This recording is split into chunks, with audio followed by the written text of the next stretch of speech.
मैं आज बात करना चाहता हूं उन कॉमन मिस्टेक्स के बारे में जो लोग करते हैं जब वो विटामिन डी ले रहे होते हैं।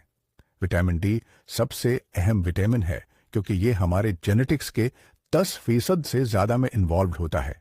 ये एक फैट सॉल्युबल विटामिन है।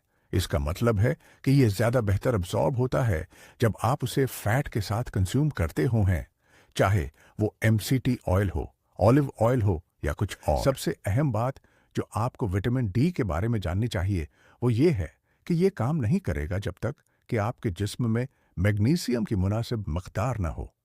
मैग्नीशियम के बारे में बात करें तो ये दूसरा सबसे अहम न्यूट्रिएंट है क्योंकि ये 300 मुख्तलफ एंजाइम्स के साथ इन्वॉल्व होता है।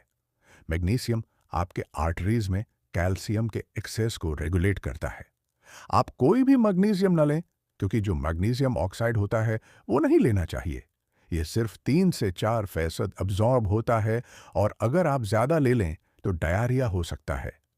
एक बेहतर ऑप्शन होगा मैग्नीशियम ग्लाइसिनेट। उसे शाम में लें, यह आपकी स्लीप में मदद करेगा। अगर आप मैग्नीशियम सिट्रेट लें तो यह भी ठीक है।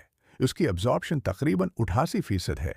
एक और बात मैग्नीशियम के बारे में यह है कि जितना ज्यादा विटामिन डी आप लेंगे इतना ज्यादा मैग्नीशियम आपके जिस्म को चाहिए होगा।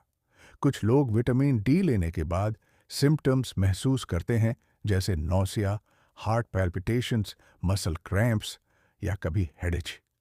ये मुमकिन है कि ये सब मैग्नीशियम डिफिशिएंसी की अलामात हों क्योंकि विटामिन डी लेने से मैग्नीशियम की ज़रूरत पड़ जाती है और अगर पहले से कमी हो तो ये हो सकता है सिम्टम्स ज़्यादा हो सकते हैं।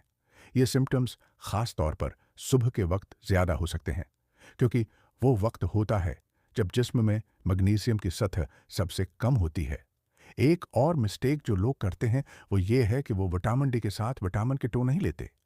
विटामिन के टो एक और को फैक्टर है जो बहुत अहम है। सोचें, विटामिन डी काहे ले जाता है?